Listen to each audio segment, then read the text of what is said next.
Hello guys, this is Mauro, and in this PowerPoint presentation I am going to speak about some of the American ideals and civil liberties and how they were dealt with in the context of the Second World War. So in this first slide we have 4 freedoms: freedom of speech, freedom of religion, freedom from want, which means to have everything that a person needs, and freedom from fear. These were 4 freedoms that Roosevelt pledged the American population to defend against the totalitarian regimes in Europe and against Japan, of course, in the war.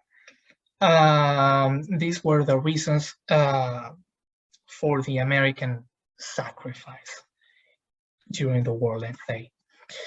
So let's move on. How were these civil liberties treated by the US government? So as the US fought during the war, itself was confronted with difficult questions that revealed some tensions within the country. These questions are limits on civil liberties in the interest of national security. So what to prioritize, the civil liberties or the national security? Then what about the flow of information, especially war-related information? Then how to protect itself from threat of spies operating within the country? And lastly, how to address domestic demands, especially those by African Americans while fighting a war.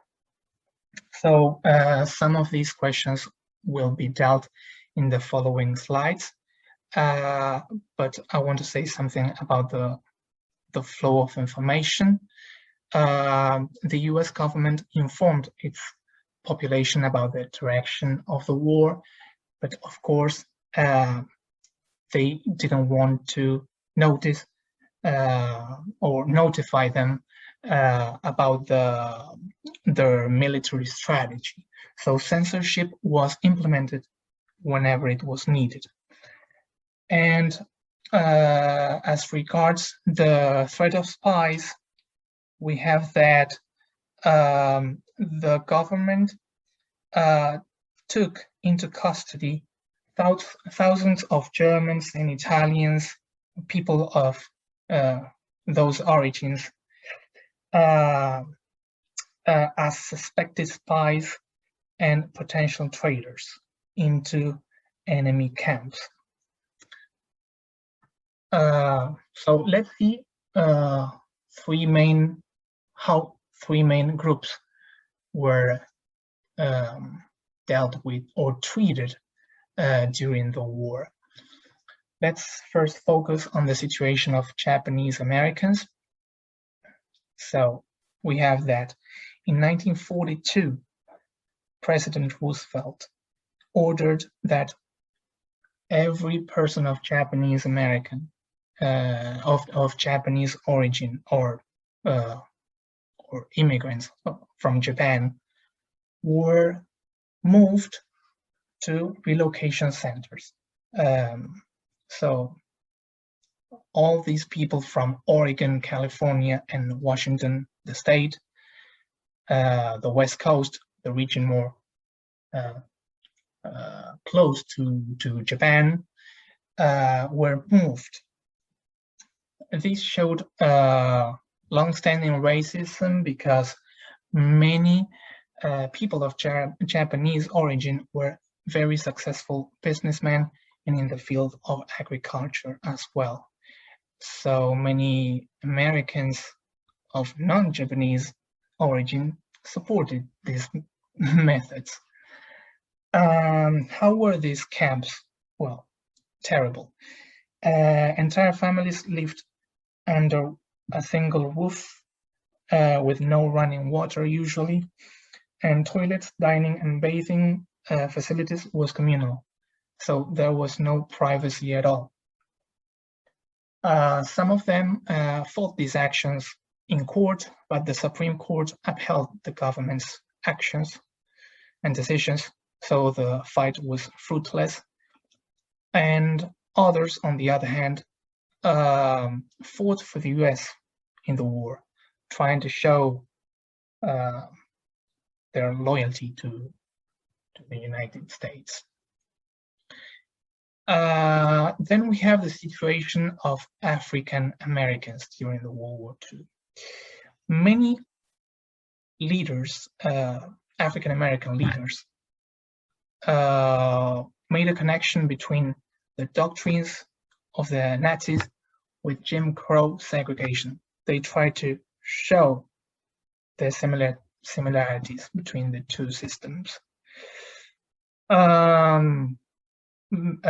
Many civil rights organizations grew exponentially in terms of their membership, from 50,000 in 1942 to 450,000 in 46.